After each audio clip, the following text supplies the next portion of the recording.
Hey everybody, welcome to today's stream. We're here a little bit early. Everybody, welcome to today's stream. And we're here a little bit early. Everybody, welcome. Problem. When you have to forget to mute Twitch and then you start talking and create an echo chamber. That happens from time to time. Yeah, right? Good times. Yeah, I muted it. It's like a special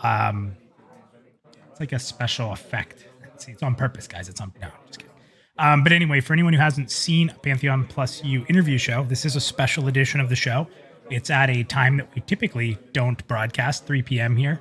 But what we're doing is we start a little early. So if you're watching this on demand, you can skip ahead about 4 minutes from right now, and that should take you into the start of the actual show. And for those who haven't seen the show, you're actually able to ask questions either via chat with the developer that we'll have on today, Dr. Greenspoon. And you'll also be able to jump into our green room in Discord. And that kind of shows you how on the side there. And we'll actually bring you on live to talk, ask your questions. So we're really excited for that.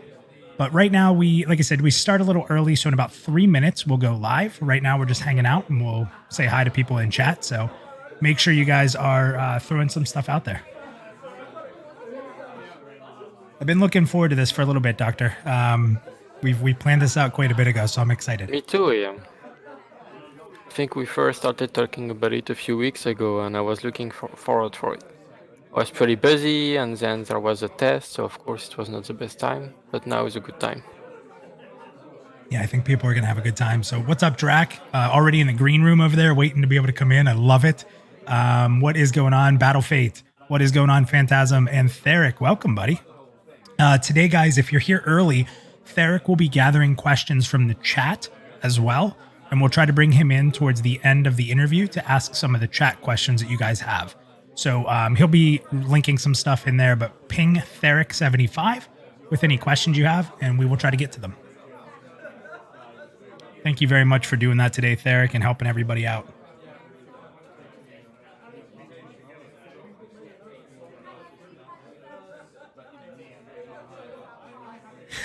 Andre's here. It's a baguette voice. Nice.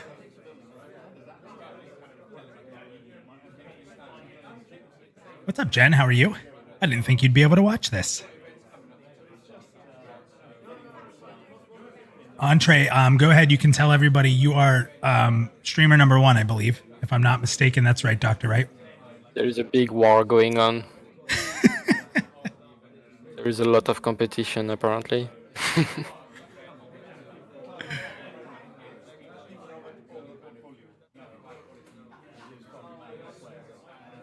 So again, guys, if you're just joining in, we start the show fresh right at 3 o'clock.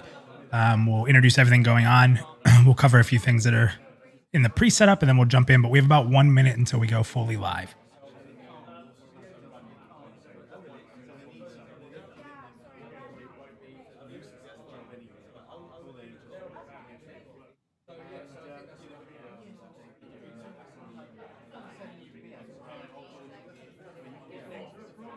Good idea, Drac. I already got my drink. We're 3 o'clock. That's that weird time of day. If you haven't started drinking, you start to wonder if it's okay to drink.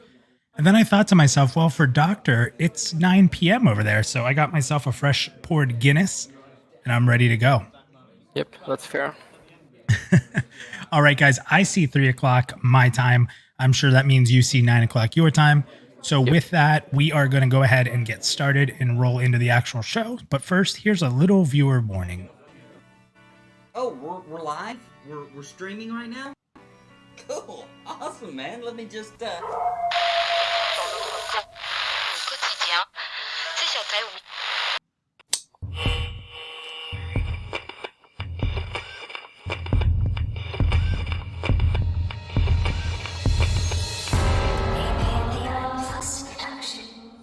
But we could swap sort of taking damage, but we'd still have downtime to heal back up, and we would sort of push the polling responsibilities back and forth. The Valar developer. When I partnered with a healer, we were killing machines. I've been forcing myself not to say it. In my time playing, I strictly played the Berserker class, and I have to say I love the early abilities they had in place. We are interviewing Dr. Greenspoon from After playing for a while, I found a really nice show today, Doctor, and thank you for coming on. And at times even pull aggro. Oops. Hello, everyone. But I Thank you for basically would having build me, up my Manas. resources in my video base pain, audio's on. and That's then gonna apply mess a lot damage of over stuff up, so time. let me fix Would then use that. another ability to consume that Sorry damage over about that, time for a guys. larger, more It's not on for impactful me on my damage. side, so that's And even then with the crazier. limited time having this Alright, so large let's see, damage up, gameplay I could pop a active. haste We do not buff, want which that would up. increase my attack speed So quicker. monitor off. From there, I would output spam is my basic off. attack until it got That's stronger very and strange stronger that because it's of my showing. pain total going up.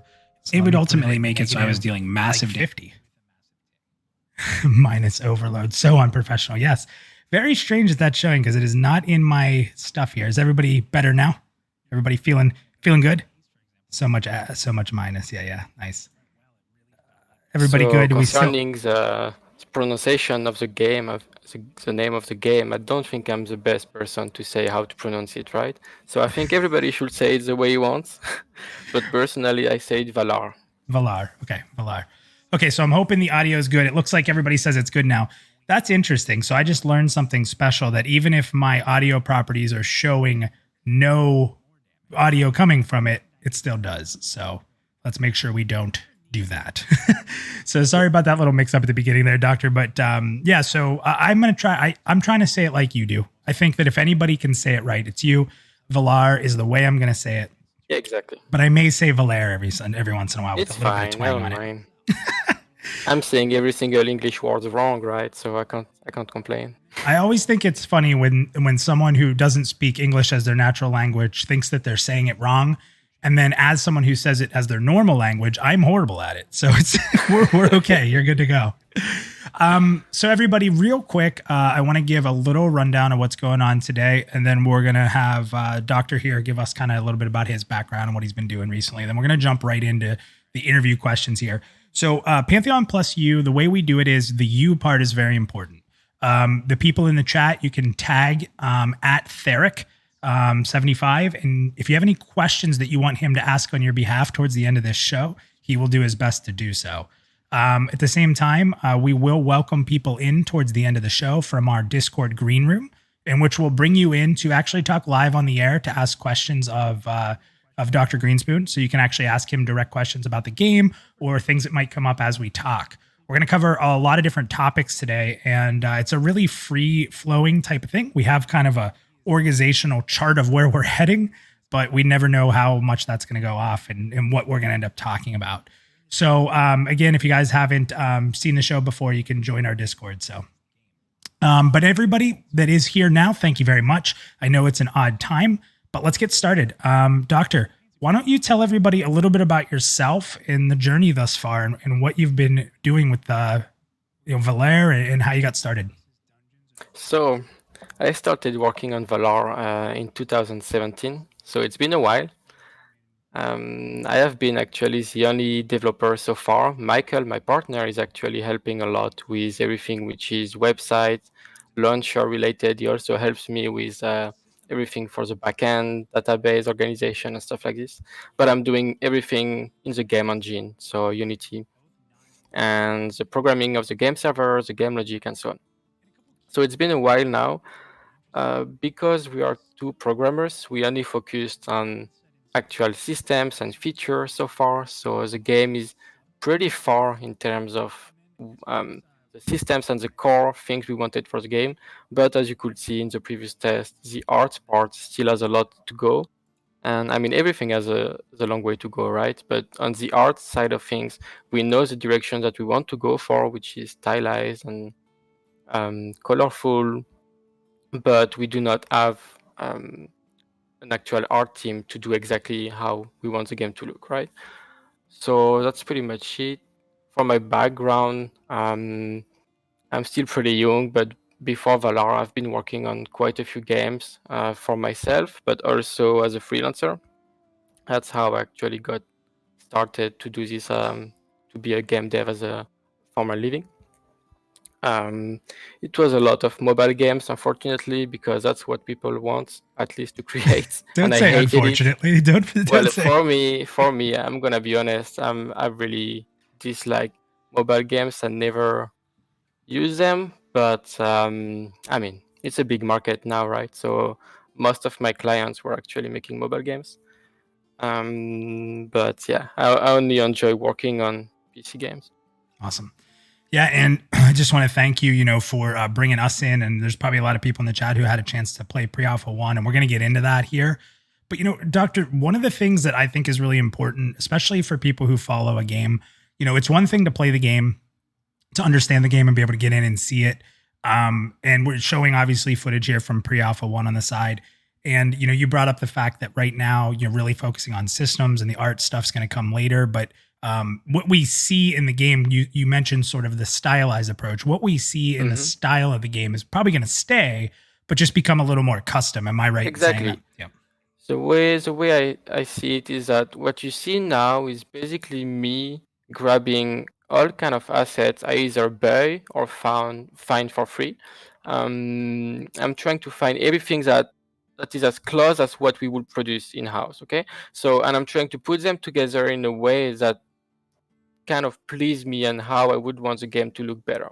So the stylized look, colorful, it's definitely not realistic, right? So all these kind of things are going to stay as or as an art direction, but it's gonna be done in a much better way, and more importantly, it's going to be a lot more, how to say, um, it's gonna go all together a lot better. Why? Because the assets that you see now on screens, they are all from different developers. So, for example, one dude made the tree pack. So those trees were made by one person. Then the grass maybe was made by another person. Then the ground textures. Of course, in a big company, in a big gaming company, it's also how it works. But these people are working together, right?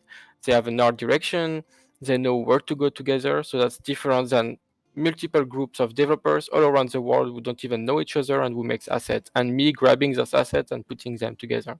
So You did a I'm pretty doing good my job, though. I mean, I yeah. imagine you probably put a lot of time into looking through Oh yeah. stuff. It's not always easy. You have to tweak the colors. I have to do some things that a programmer will never do. That's what I learned to do those past years with Valar, is that I have to do so many things that I would never do if I was just, an employee in a company as a programmer. But that's also fun, and there is a good part about doing things that are not my field, is that when we will actually have a team, I'm going to be able to talk with every single person and actually kind of understand what they do more than just, some random terms or whatever. Yeah, that's actually really nice. To have team flexibility and understanding of certain things will help you a lot going forward. Let's take a small step backwards before we get super into Valar, because we're going to do that a ton today. And let's talk a little bit about your gaming history. I think it's important. I think that when people can kind of relate to some of the stuff you've gone through, it'll make people more interested in coming on in. So, and Pantulus, thank you for your follow. So let's see here. Let's start. What are your earliest gaming memories? It doesn't have to be MMORPGs, but what are some of your earliest gaming memories and games that kind of stood out to you that you kind of look back at? So I have two things that comes to my mind when I'm trying to remember the really early ones. First will be Warcraft 3. So this was a game I actually played a lot. I remember on my huge computer, like family computer. And I got introduced to this with like a friend, and I was going to his place, and he had basically two other brothers, and they were all big gamers, right? So there was literally a gaming room, and that was so much fun. And we were doing custom games, playing RPGs there, and I really had a lot of fun. That's really what got me into PC gaming. And another game which has nothing to do with RPGs, but the first game I also really enjoyed was actually Unreal Tournament 2004. Ooh, that's a good one. Yep. It's I think for me it's one of my timeless games. So I could probably play today and still have fun. That's awesome. Yeah, I was a big Quake guy. So Quake 1, I still remember playing the House of Sathan level like nonstop. So Unreal, you kind of like, it was funny because you had Unreal, you had Quake, you had Doom, and you kind of whatever you picked, you kind of stuck with. Now it was easier to go from Quake to Unreal because they kind of felt a little bit more like each other, I guess, in a way. But that's pretty awesome. Those are two really good picks, actually. So yeah, that's what I can remember. When did you get into MMORPGs, and what are the MMORPGs that have influenced you most? So this was like actually with the same guys. So those people were older than me, right? They were at least, I think, the youngest one was already 5 years older than me. So they were already playing MMORPGs and they were playing World of Warcraft. So World of Warcraft was definitely my first MMORPG. And at that time when I started, I think was BC. So yeah, around like mid BC or something, Burning Crusade, and then Wrath, etc. So yeah, WoW was my first experience, which is a theme park, which is totally different than what I'm doing now with Valar. But this is what got me into MMORPGs, and I really, really loved it. Like I've played it many years, and even more than that, I can say that WoW is probably the reason why we're talking here now. That's most likely the game that made me want to become a game developer, That's awesome. and more importantly, make an MMORPG. Yeah, and it's funny because I think people who played WoW a lot have this respect for it that a lot of people don't understand. Just the way that the game developed and the stories and the memories that it had. Sometimes it's an easy target today because of some of the stuff that's happened more recently. But I mean, what it did for the genre, a lot of times it gets blamed for the people that tried to copy paste it. And for people that tried to make the same game and just profit off of it without the level of detail. Yeah. And I think WoW gets blamed a lot for that, where it wasn't really WoW's fault. It was more the unoriginal studios that didn't try to change anything and just tried to make a similar game. So that's awesome. And I think that, and someone in the chat just said there that the graphics sort of remind them of WoW. And I think that comes That's back for to the stylized approach, right? Yeah. So yeah, first of all, yeah, I think the colors and the stylized side of things, like you say, yeah, it's definitely reminding you of WoW. And I can say right away, if there is one thing in terms of inspiration I'm taking from WoW, obviously it's not much because as you can see, the game design itself is really different from WoW. Like there are barely any similarities, no class system extra. But one thing I found they did an amazing job is the way they build the world, right? Like it feels massive. Each zone feels so different. You can literally walk for hours and go through a swamp, a desert. Like, you know what I mean? Wow, it's just really amazing for this. And when I do level design, because I'm the one, of course, who have to make the maps for now, for sure, WoW is probably a big inspiration for me. That's a great point. Yeah. We were actually talking about that in our Discord randomly the other day. And, there's always the big debate of stylized versus realistic graphics. And I've always said that realistic graphics are nice, but the problem is that realistic graphics are defined by the era, right? So like whatever the graphics card can handle, that's how real you're going to get. And every time you step forward the processing power of our computers and of our graphics card, you're going to be able to take a step more towards realism. And the problem with realism is there's not much room for how the animations work. And when new generation of graphics come out, they're going to make the older generations not look as good. Whereas stylized can kind of live on forever, right? Yep, you said it very well.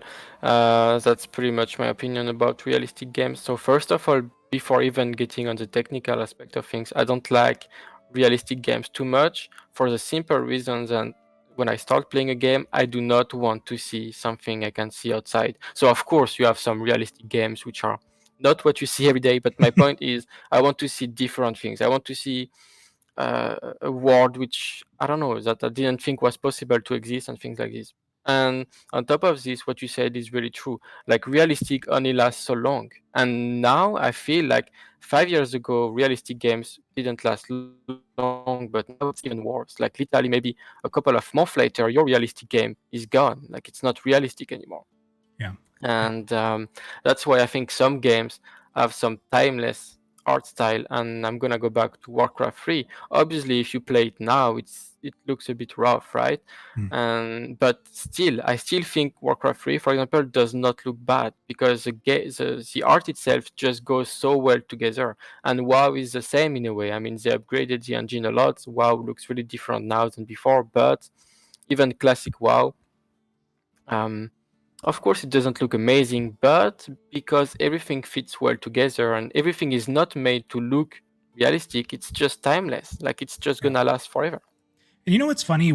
I've always felt like graphics pull you in, but then once you get used to what you're seeing, you start to just become part of the world. And you said that well with how you design your world. And before we jump into Valar, which we're going to do here in a minute, you made a great point. You talked about going from zone to zone, and it excites me actually to hear that we're going to see this in Valar because you came up in BC, you said. Do you remember in chat, you guys can chime in here too. Do you remember walking into Zangarmarsh for the first time? Of course, of course. Of course. It was just, But it was so many beautiful. zones like this. So yes, this zone, yes. And one that I really loved from BC was also Nagrand. Like Nagrand is maybe not the most crazy ones, but I just love the mood, I guess. And like it's nothing special, right? At the end of the day, you have some floating isles, you have some grass, some mountains, but I don't know. It felt I think vast.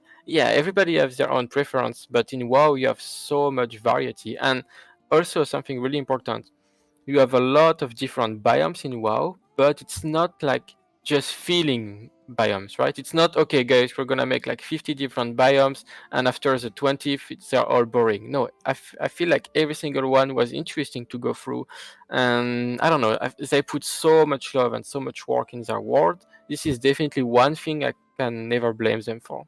It's awesome. Awesome. Well, let's get talking about Valar. And I appreciate you giving us some background there. I think that paints a really good picture for people. And those are the things I think that motivate people to want to see more. Like where do you come from? What are your thoughts? And I think that kind of stuff's really neat to know. You don't always get a chance to find out some of the stuff like that about a developer, what they love, where they come up on. And I think that when you can tie your own personal experiences to a development team or to a game, it's exciting to see, some of the influence or even where you learn from some of the stuff you didn't like, which is important too. Yes. So let's get into Valar. Let's talk. Can we start with classes and archetypes? Because I think that a lot of people, when they look at an MMORPG, the first thing they look at is usually the classes or maybe the races. I think so too, yeah. So let's talk about what's, in my opinion, how you design the archetype system. And where you see that going. And that's a pretty broad question. So do you want to tell people a little bit about what the archetype system is? And then we'll jump more into why you went that way. So the way it works basically is that in Valar, you do not pick a class when you create a character. You will only pick a race. And this race will not define anything else for the moment than cosmetic, right? So everything that you basically decide to do will be after character creation. And one of the first things you will do if you want to be a fighter, you don't have to be one, but if you want to fight in the game and do either PvP or PvE, the first thing you will have to do is basically just grab a weapon. So either you will craft it or buy it, or maybe a really basic one will be given to you. And this weapon will be part of an archetype. So we have for now on the list 15 archetypes, and each archetype can have up to, well, actually there is no limit, but it will have minimum 2 weapons, except for the shapeshifter, but it's a really specific case. Every archetype is supposed to have a minimum of 2 weapons, and in that you will have one 200 and one 100. So it's a lot of information, but it's a lot easier than it seems. Basically, when you equip a weapon, you now access the ability pool of this weapon type. So let's keep it simple. So if you want to be a berserker and you equip a 200 axe, you are now a berserker because berserker uses 200 axe, and you can now start using or learning 200 axe abilities. If you equip a 100 axe, it's not going to be the same abilities as the 200 axe. And if you equip a 100 weapon, that's what's interesting in Valar, is that you can now, of course, equip another 100 weapon, which is from another archetype, and you can then create your own class. So I always take the same example of, like, if you want to be a berserker, pyromancer, but you can be all kind of things. You could be an occultist, oracle, you could be a blood mage, warrior, whatever, right? Like, as long as you can combine 2 100 weapons, it's basically a new class. So that's how the system works. And basically, when you kill a monster with a 200 axe, for example, you do not gain character XP because there are no character levels. You don't have a character level, you only have skill levels. And so if you kill a bear and you get 200 XP, you will then get 200 XP in the berserker archetype if you kill it with an axe. So yeah, that's basically how you progress with the archetypes and how it works. The entire concept behind it is really about giving you as much freedom as possible. while still keeping a big class or archetype identity. But we're gonna talk about this a bit later. Yeah, it's interesting because when I got to play, I fell in love pretty quickly with the Berserker two-handed axe. And I would get an ability, just with the way that pre-alpha was set up, guys, it's a little different than how you'll get abilities in the future. And a lot has changed with that, which we'll talk about. But, it was fun because I would get an ability that was a one-handed axe. And I'm like, well, I really like two-handed, so I'll check that out later. Or you could get excited about abilities you find and then throw out, you could do 2-axe one-handeds if you want and still get full experience towards your Berserker, right? Yes. Or you could, put on an axe and a shield, for example, and now you're a warrior and a Berserker. So there's a lot of really cool aspects that tie into being one-handed versus two-handed and how they interface. Now, will some abilities work for both, I'd imagine, specifically like when you're a caster, for example? Yes, just one thing. I don't know if it's on my end or not, but your voice started to be buggy. It's probably on my end. Can you try to talk again now? Yeah, no problem. So it might Okay, be just perfect be now. Discord. I heard you fine, but it's okay. Go ahead. Okay, it's fine. So just what was your last question about the caster? So are there going to be abilities that maybe work for both? Like you have it, a two-hander and a one-hander. So like if you're a healer, for example, maybe some heals will work with a two-hander or is it always going to be separate? Good question. For now, it's actually not planned. I don't plan it. I don't see why it would not be the case. Like if I feel like it's a good idea and it will work, why not? But for now, the idea was always to have separated abilities. And this is for a lot of reasons, but mostly because, first of all, for balancing, it's a lot easier. Why? Because you do not balance the same way an ability for a two-handed than for a one-handed weapon. Because a one-handed weapon, you know that it's going to be combined with something else. A two-handed by default has to be more powerful, but also more focused in a way in the archetype itself. I don't know exactly how to explain, but basically when you decide to use a two-handed weapon, you really decide to go all in this archetype, right? Like if you equip a two-handed axe, you're a pure berserker and you're gonna do berserker things. If you equip a one-handed weapon, you're still a berserker, obviously, but you know that you're going to mix with another one. So you can't go full in like you would do with a two-handed weapon. But yeah, I don't see why an ability could not share both weapons. Maybe some of them will. And the thing I can say for is that recently I made it possible for an ability to require two weapon type to be equipped, meaning that now we could have, for example, let's take once again the Berserker and Pyromancer example. We could have an ability that requires a one-handed axe and a spell book to be used. And this ability will then be designed specially for those two archetypes together, right? So this is also something interesting. There is no ability like this in the game now, but just know that it might come at some point. That's actually extraordinarily interesting because you get rewarded for different class combos. Exactly. Yeah. And you brought up a good point in the difference of having a two-hander and having one-handers is, the full potential of a class versus, hybriding is, I guess, the way to put it. And it makes sense to me because at first I was saying, well, if I'm playing an Oracle and I have certain heals I like to use, it's going to change if I use a one-hander. But then I thought to myself, well, it should. Because if I'm an Oracle with a two-hander, I should be able to heal a lot better than if I'm an Oracle with a one-hander, or everybody would just play an Oracle with a one-hander, right? So that makes sense. Exactly, yes. Also, if you look at the tooltips, you see that everything in the game, well, actually not stuns and slows, but every damage or heal is actually based off your weapon power. So weapon in Valar do not have damage. We call it power instead. And the reason it's called power is because it's also used for magical and healing. So this is something also that came recently, I would say maybe 2 months ago or something. The reason I switched to a system like that is because I'm going to take WoW as an example, because I know a lot of people maybe dislike it for what it became extra, but it's still a really big reference in the gaming industry anyway. So in WoW, as a warrior or a rogue, we all know how big of an upgrade it is when you get a new weapon, right? Like if you get a new weapon, because your damage is based off your weapon damage. So directly, as soon as you equip this weapon, every single one of your abilities are much stronger. Yeah. But as a mage or as a priest, except the stats on it. So maybe you got more intellect now and maybe more spirit. Except that the damage value also goes up, but it does not matter for you. So the upgrade never felt as good as a rogue or warrior. Yeah.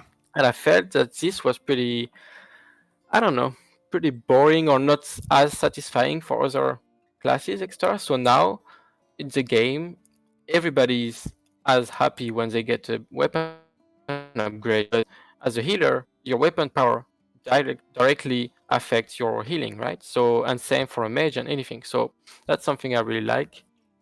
Yeah, that's a great Personally. point because you're 100% right. If you were a melee character and got a weapon upgrade, you felt like the greatest thing in the world, right? You'd see Exactly. a DPS increase, but as a caster, it wasn't. You didn't feel it the same. So that's pretty interesting. Now somebody asked a good question, and we're gonna get to a lot of these questions later. Mhm. But I think because we're on the topic, if you don't mind, I'm gonna throw a question at you. Is will the abilities be designed where, using Berserker as an example, if I want to be a two-handed Berserker, is there gonna be value still in being two one-handeds, like two axes, for example, and still being a Berserker? I actually wanted to talk about this also. I was going to say that this is the only part right now that we actually don't cover in a way. So as of right now, of course, you can equip two 100 axe, but it's actually not doing anything for you. And this is also something that's on my mind for a while. I still did not decide what I want to do exactly with this. It's a tricky one because there are a couple of ways to approach it and to make it actually interesting and to make it, something that some people might actually want to. But yeah, right now it's definitely not something I would suggest because you basically handicap yourself in the way that you will not access another archetype pool of abilities. But as a short answer, I guess I can say I would like this to be a viable option to actually choose to equip 2 times the same 100 weapon, so that you could still choose to be a full berserker, but using 2 times the axe, right? So yeah, I cannot tell you exactly how it's going to be, how the system is going to work for this, but yes, I definitely want to work on something for this. Awesome. And thank you for jumping into that, even though you haven't really completely figured it out. And guys, that's what it's all about when you're designing. It's it's there's a lot of ideas. So Eric had a great question there. Yeah, that's a good question. So we got to see. Well, let's go back a step here. So you played WoW. One of the common MMORPG terms is Holy Trinity. I'm sure you know what that is. It's healer, damage, tank. Do you see Valar going the way of the Holy Trinity, or do you see them maybe having crowd controllers or dedicated, what some people would call like control or support classes? So we will have more than 3. So we have, of course, the DPS, the healer, and the tank. So when I say tank, I'm talking about someone who is good at taking damage and maybe negating this damage. And then after this, we will have a CC. So someone who is, of course, focused on crowd control. And this is not always a tank. And on top of this, we will have also a support. So what I call support, I want to explain what I call support because maybe some people see it differently, but the way it's gonna be in Valar is that a support is a buffer or someone who debuff enemies. So you might have some healing spells, stuff like this, but your job is going to be buffing your allies and debuffing the enemies. So it's actually 5, not 3. Oh wow, awesome! So you're gonna basically you're splitting control and, like you said, support. I actually agree with you. We've on a recent Pantheon PlusYou, we got into a really big debate, and I didn't expect it about what support means. And I'm actually 100% aligned with you that support should be, kind of not so much control, but how do we make the enemy weaker and how do we make our party stronger? And it sounds like we're kind of aligned on that. So with this said, of course, it doesn't mean that a support is never gonna have a stun or a CC. That's not the point. But yeah, of course, a CC is going to have a lot more crowd control abilities, but a DPS can still have a slow or a stun. It's all depending on the archetype design. But yeah, by default, but like I said earlier, CC is not only going to be tank. So you could have, for example, a ranged archetype, which is considered CC. That's awesome. So we got to see in the pre-alpha, for anyone who played, we got to play around with a berserker, a warrior, an oracle, and an occultist. Anything you want to share about any of the other classes, or anything you're excited about for people to look out for coming up? So there are a lot more coming out, of course. Yeah. Do you want to know the one I'm personally the most excited for, or just I don't know? Yeah, why What don't you do tell want us to the know one exactly? that you think is going to be a little different than what people expect, or that you're excited for? I think that'd work great.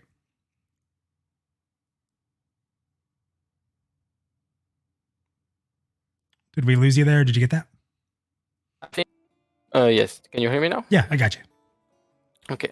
My internet is not the best, so it can happen that sometimes for a few seconds No problem. you lose No me. problem. So yeah, I was going to say the Thunder Weaver personally is, I think, the one I'm going to be playing and maining, and because I just like lightning.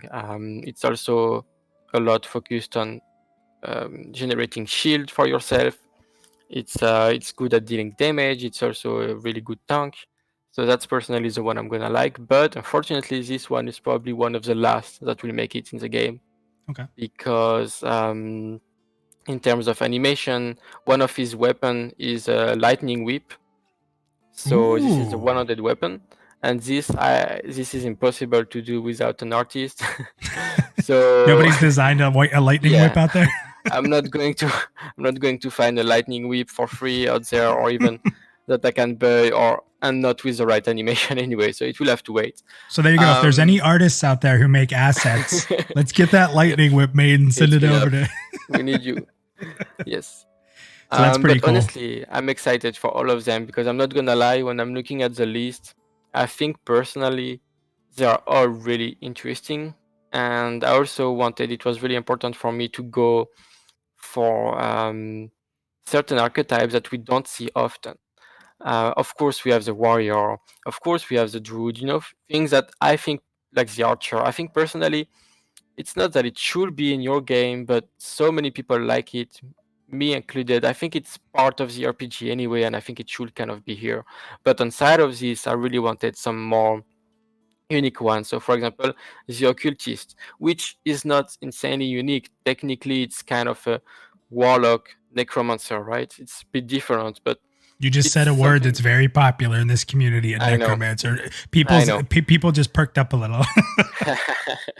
Well, necromancy at first, basically the occultist replaced the necromancer in a way, because it was really important for me necromancy to be a skill, so a gathering and crafting skill. And maybe we can talk about this a bit later, but it's not an archetype, it's not a combat skill, but it's a gathering and crafting one, and I think it's really going to be interesting. But for the necromancer lovers, I'm pretty sure you will like the occultist. It's a different name, but I'm pretty sure you will like it. It has similarities. The one that keeps standing out to me, and I don't mean to put you on the spot, but you've mentioned it a few times, is the shapeshifter. That's a pretty interesting one. What are your? Can you share anything on that? So it's actually a really unique one in the way that it has only one weapon. It's not going to have, like I said before, a 100 weapon. It's only going to be a 200 weapon. And the reason for that, I think we talked about it before, but I'm gonna say it here, is like it's gonna be impossible to combine shape shifting with other archetypes. You know what I mean? Like, there are some technical things and also animation. It would be way too complicated to have a bear casting a fireball and this making sense. You know what? Makes know what I sense. mean? So like, yeah. So for this reason, it's going to be 200 only. So it's probably going to be the only archetype that you cannot combine with another one. But it's going to be really very interesting nonetheless. Like, the way I see it is still early in design, so I really cannot say much about it. But the way I see it is that you will have quite a few forms in which you can shift. But basically, it's not like a permanent shape in a way. It's not like a permanent form in a way. Like, you will be in it and you will have some kind of resource to be careful about. And when you actually go after a certain tier of this resource, you become enraged. And each form has its own way of being enraged and its own like benefits to be enraged and its own debuff in a way, right? And this is going to be based, of course, on the form itself. So it's really going to be, I think, fun to play, but it's still very early in design. Like I can't tell you much exactly how it's gonna work. I do like though that it's gonna. I think that even though the system's built on multi-classing, if you want to build your own class, I think it's cool to have some that are just, you can't combine. Like this is a specialized class. I do like that a lot. Yes. So that's cool, and it shows that you guys are building with a very flexible palette. Like if things make sense, you make it work instead of trying to fit things in that maybe don't make sense. And I think that you Yeah, of perfectly course. hit it there. So yeah, like you said, some companies may just make you do it and you turn into a bear, but there's not an animation for the fireball you spent, but it just wouldn't feel right. So I like that you're doing it that way. I think it will.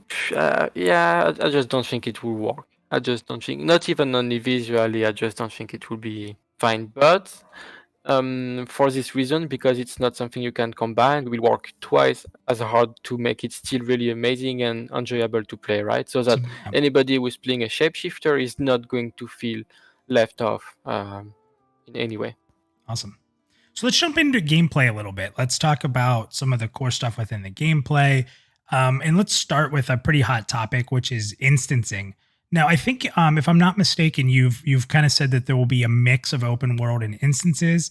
Correct. How do you see that playing out? Like, for raids and dungeons, what's your view on instancing? When's that a good time to do it, and when do you want it to be open world? So, most of the content, doesn't matter if it's PvE or PvP, is going to be open world. This is really important for me. Most of it, and the only actually type of content that's going to have rewarding instance content is going to be PvE. I'm gonna. Sorry, my cats are going you're fine. crazy behind. Okay, so I'm gonna talk about the PvP part later, but for PvE, yes, there will be instance dungeons. So in the world, the same way that you would have, for example, an open world dungeon, but this one will let you load in, and this will come in two different ways. The first way is instance dungeon, like we know it in WoW or most MMORPGs, which is designed for a specific amount of players. So, for example, 5, 10 people maybe, and after 10 or the maximum amount of players, nobody else can go in. And this is going to be also for certain raids. So certain raids are going to be instance and designed for a certain amount of players. Just keep in mind that raids, because I think that's also something people usually ask, raids are not going to have multiple versions of themselves. If a raid is designed for 25 people, there won't be a 40 people version of it. It's going to be a 25 people raid. So that's for the instance and limited part. Now, after this, you have another type of dungeon, which is also instance in the way that you change map, right? So you have a loading screen and you load in the zone, but it's still open. So there is no limit of people who can go in. So this is just for level design reasons, pretty much. We just need you to zone in different maps. So that's it for the PvE instance content, unless you have any question about it. No, I think that's pretty good. I think you answered that pretty well. And it's pretty interesting that you'll have areas that are instanced in a sense of being, a load in, which I think most, a lot of our fans are EverQuest fans.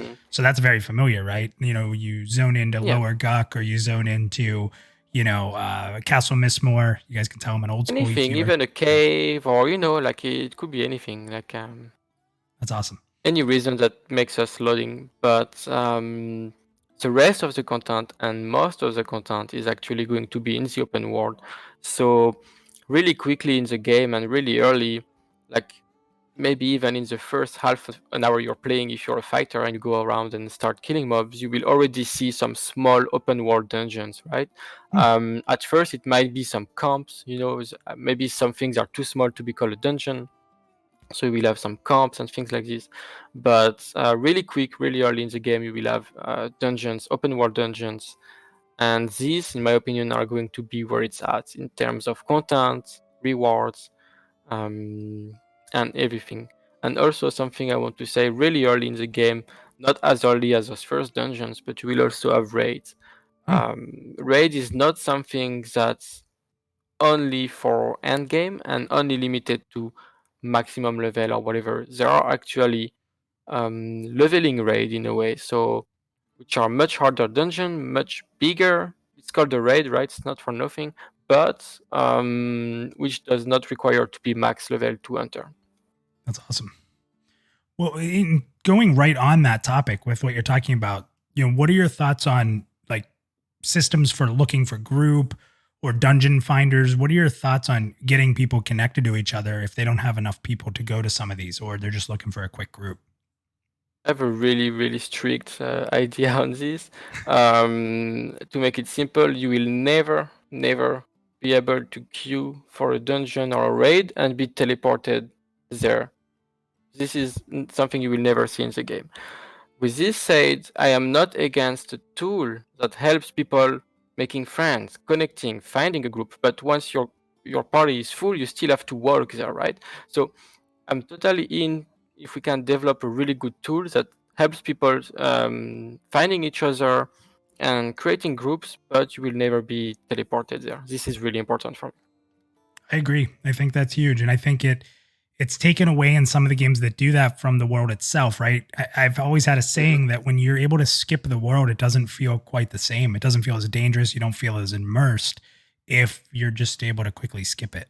So. Exactly. And on top of this, in Valar, we're probably gonna talk about this also later, but fast travel is something which we have to be careful about because of how the game is designed, right? Like in a game where resources transport is inexisting, in a game where bank and auction house are global, no matter where you are in the world, it's fine to fast travel. But in Valar, that's not the case. So for example, quick example, if you're a gatherer and you're gathering, I don't know, plants, flowers, or cutting trees, and you go in the nearest auction house, obviously this is going to have a certain cost, but it might not cost much, right? Because it's all around the place around it. Now, if you take these resources, you travel a few zones, you cross a few areas, and now you reach a city which is in the desert, what do you think is going to happen? Obviously, these resources are going to cost a lot more there, right? Because they are needed there, and they are not something you can find around the corner. So resource transport is really important because auction houses are unique to each city and banks as well. And as you know, in Valar, certain areas are what we call lawless, meaning that when you cross them, you're immediately flagged for PvP. Really important note, this is definitely not everywhere in the world. This is limited in certain specific areas, and you are 100% notified when you enter one, like you know exactly you are in one and you know the risk. You have plenty of contents around those zones, you do not need to go in them, but in them, risk versus reward is basically the concept. So the more risk you take, the more reward you should get. But my point is that to go from this forest city to the desert city, you might have to cross one of those lawless area, right? Which now makes those resources even more valuable because you just took a risk. Because you had a chance to maybe get attacked on the way and get killed and lose those resources. So yeah, it's something that teleport you somewhere is not possible. That's awesome. And you just defined that in a great way, because if teleports existed, that whole system couldn't exist. Because you just teleport there. There's no risk. Yep. With this said, I can just say one thing is that I understand that in some situations, fast travel is going to be needed because the world is going to be pretty big, and in some situation you might want to fast travel. So if there is ever fast travel in the game, if we ever implement that, it will be possible, but you will basically have to go absolutely naked, meaning that you don't have anything in your bag and nothing on you. So you go there and you will only be able to either buy things on the auction house there or have things in your bank there. That's an interesting way to handle that. That's the only way it's possible, basically. I don't think I've ever heard that type of, because then you can't take those items with you. You can't change the economy. You can't just quickly go through. It's not affecting anything. It's just, well, technically, if you want to be really serious about it, yes, it kind of made it faster for you to go there, but whatever. Like you do not transport any resources with you, so the economy is not affected at all. Yeah, that's interesting. That's very interesting.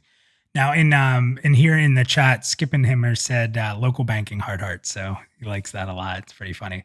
I think it's nice. Yeah, that's actually, again, I don't know that I've heard that. Like going, no, I know nothing in your bags. I'd assume you that's can the go only with way. your equipment, right? Nothing. You Nothing. literally have Wow. nothing So you'd on have you. to go to another Absolutely area naked. and have Exactly. weapons in your bank to be able to. Well, one thing that you have to keep in mind is that the money always stays with you, right? Okay. So your gold, it's always on you. So that's one thing.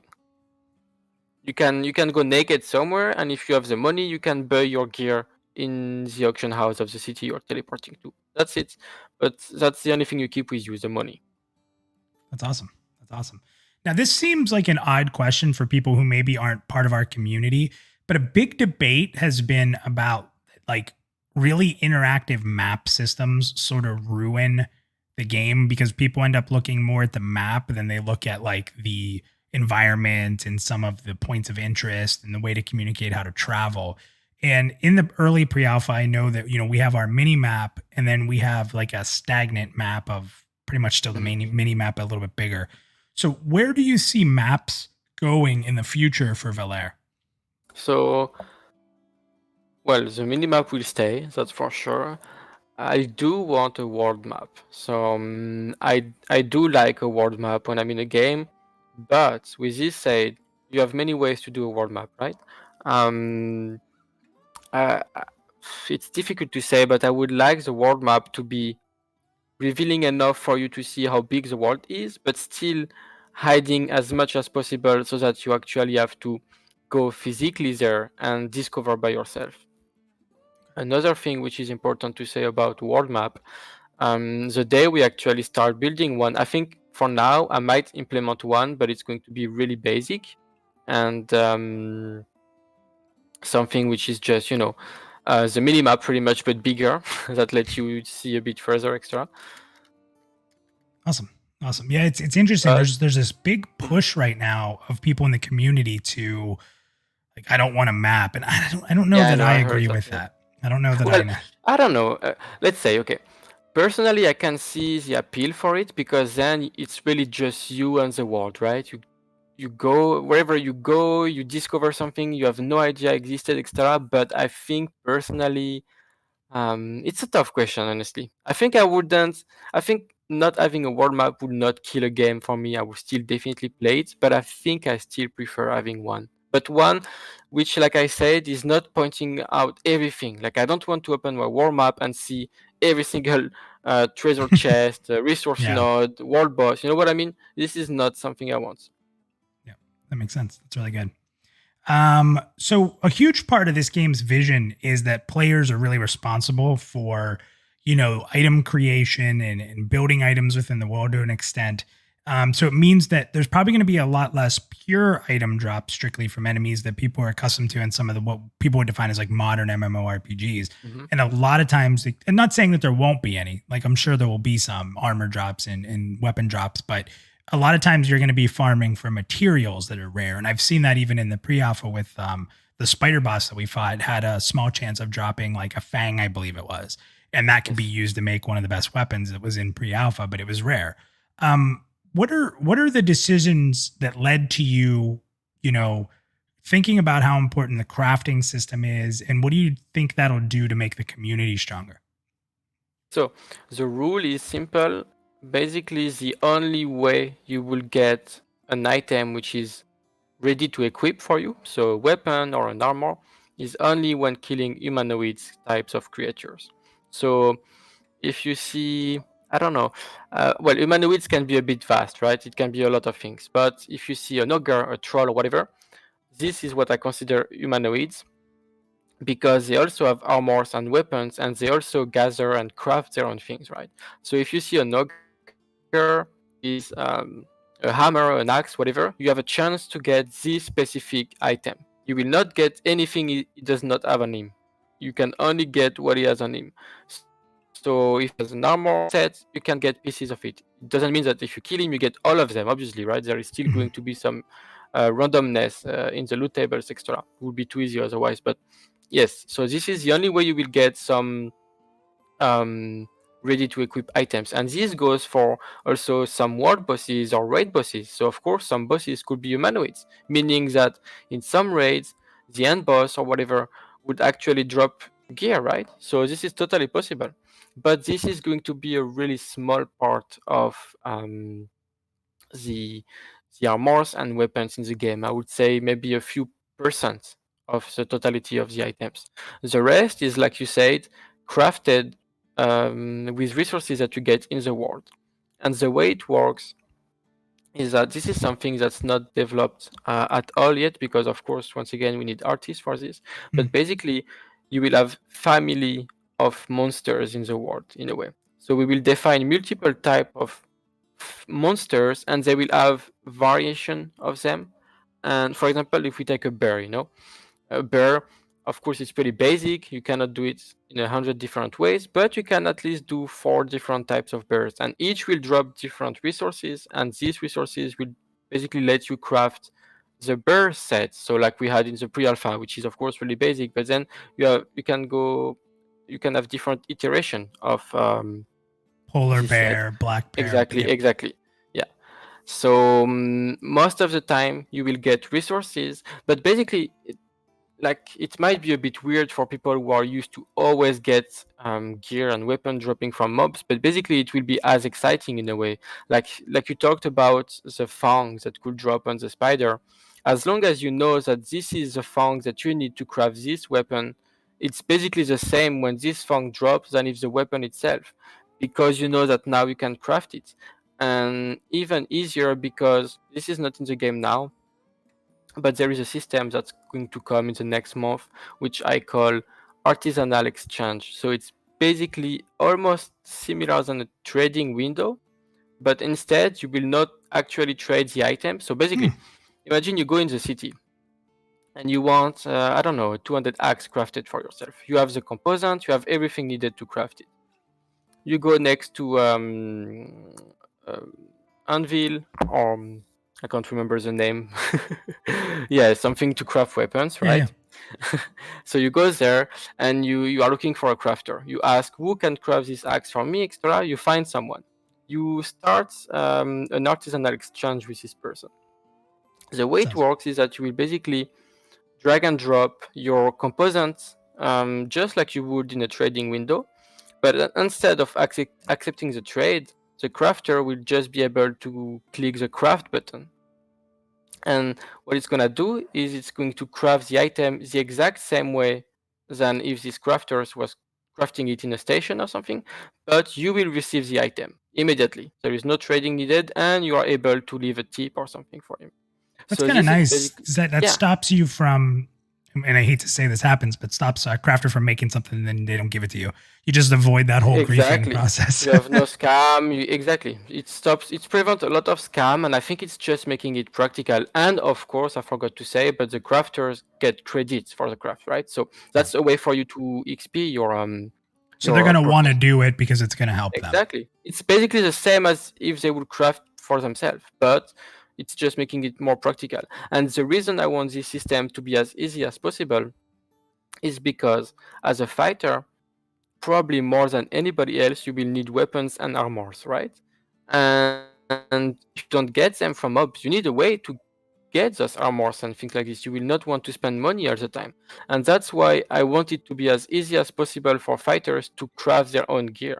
It does not mean that you will have all the components every time. You might need to buy some of them because you don't want to farm these ones, or you just can't find them or whatever. But basically, when you come back to the city, most of the times your bags are going to be full of resources, and now you're like, okay, nice, I'm gonna be able to craft this new set of gear for me. So I'm just gonna find a crafter, start an exchange, and he will be able to craft all of this for me.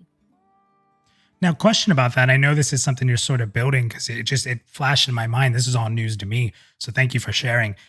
Will there be a way, let's say, I'm going to be very generic here, but I need 5 iron ore I don't have, but I have everything else. Can I put everything else in the window with a little bit of money? And then in the other side, they can put their materials maybe they've collected in, and then it'll work that way, or do I have to have them all in my side? Actually, interesting. I didn't think about this. Like in my vision and design for this system, it was that you need to put the exact component for this exact recipe, and only then the crafter will be able to click on the button actually. But it's not a bad idea. Like technically, it maybe that's a possibility that he could himself put some components, the missing one. He could also have some kind of windows on the side that can complete your recipe, and then when it's complete, he can craft it. That's a possibility, honestly. That's Awesome. a good suggestion. Awesome. And I think, again, it kind of ties into that community piece where, again, people are going to want to do this for you because it's going to help them True. progress. Right. And I think even with the crafting system, it's not just going to be about leveling like your weaponsmithing, but you'll actually be able to improve in building specific items. Is that correct? Yes, very much. Yes.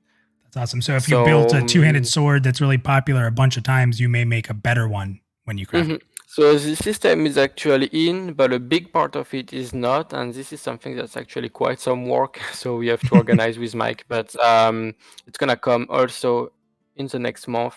So the way crafting is going to work, it's going to get a big update. And it's actually not only affecting crafting, it's like affecting everybody.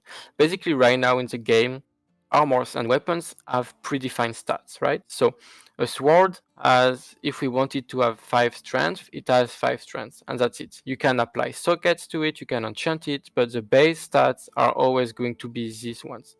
The way it's going to change in a couple months is that we're actually going to move to a system. It's not going to be for all items. Some items will still have predefined stats. For example, legendaries items, which by the way are actually going to be legendaries in the game. You will not see this at every corner on every player. It's actually extremely rare.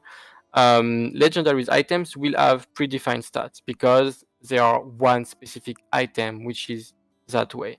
But pretty much everything else is going to have a minimum and a maximum stat. So it's really similar to what you could see in RPGs. So something like Diablo, PoE, Grim Dawn, where items have, for example, a minimum of 5 strength and maximum of 22. And when it drops and you get it in your bag, it's going to pick a value in between those two numbers, right? So this is how it's going to work for item dropping. So if you kill an humanoid, you will then, like upon looting it, it's going to be, the stats are going to get picked. But when it gets interesting is like for crafters, this is going to be affected by their current skill at crafting this item type. So let's take an example, weapon crafter. Like you said, if you want to specialize in swords, you very much can.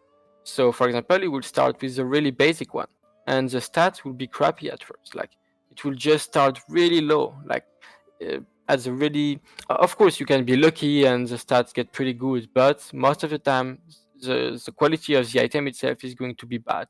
But the more you craft this specific item and the more you craft this item type, so swords, the better your stats are going to be. And that's why people will want you.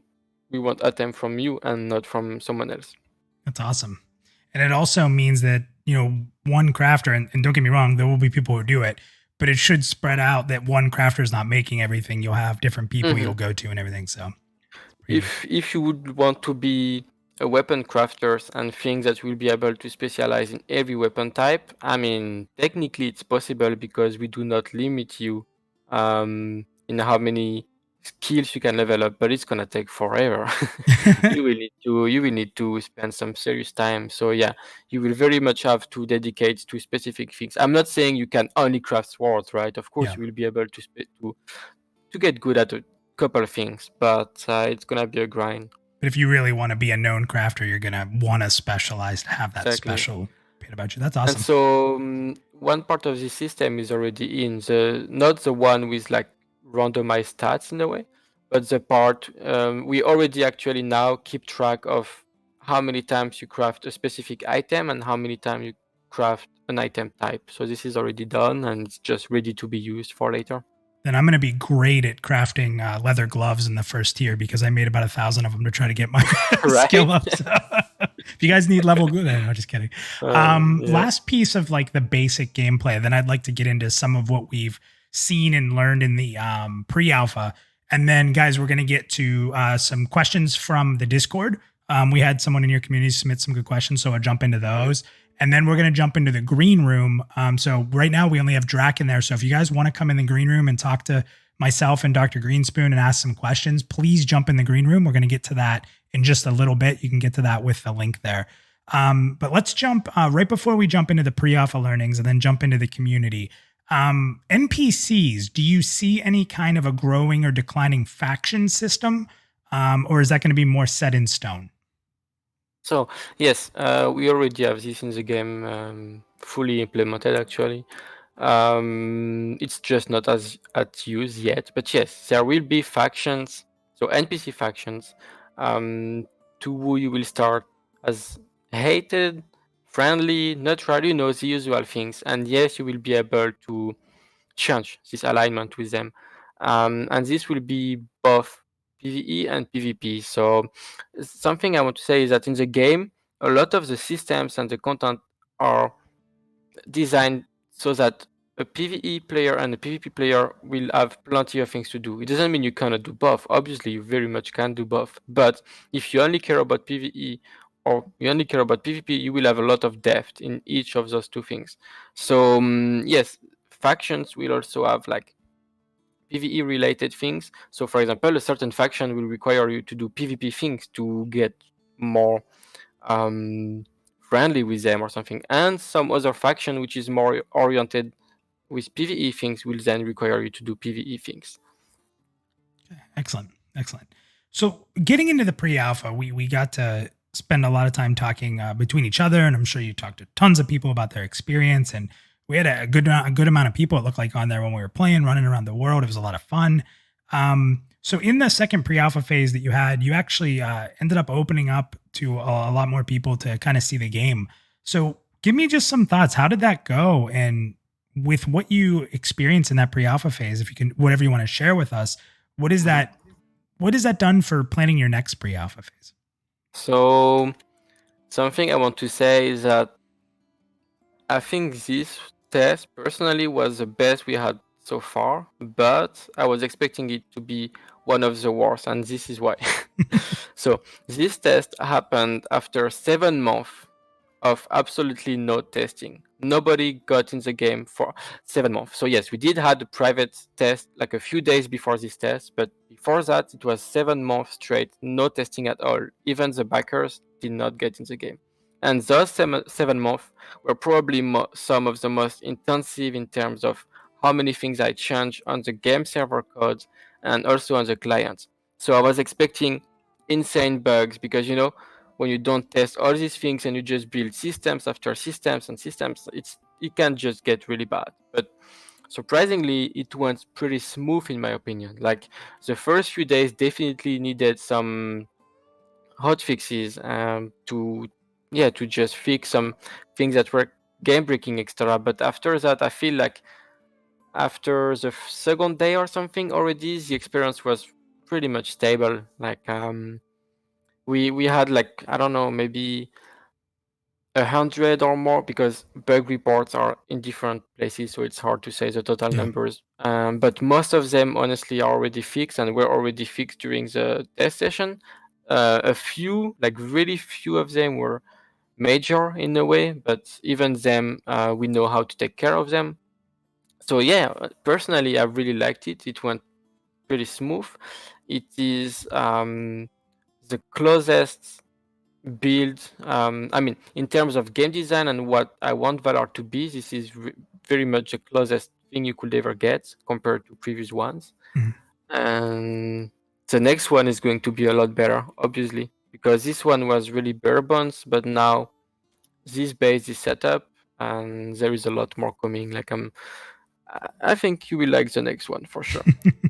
Well, that leads me great into the next piece here because, guys, one of the things that sometimes is lost in the gaming world is that when someone says pre-alpha, that term's gotten muddy because of Steam and pre-alpha access, where it's not quite a testing phase. It's more of a playing phase sometimes, or alpha or beta, or very, right now, Valar is very much in a testing phase, and you just brought up bug reports. So it's important if you jump into this that you're helping with the game develop. And I gotta tell you, and this again, I'm just a fan, guys. I'm not saying anything that I don't believe in. I was absolutely astonished with the speed that you were changing things. Like we would be in the game, and I'll give you an example. I think I said to you, I'm really having a hard time finding stags to kill to get my experience up. And you're like, okay, hold on. And it seemed like within 40 minutes, you're like, hey, there's a server restart, guys.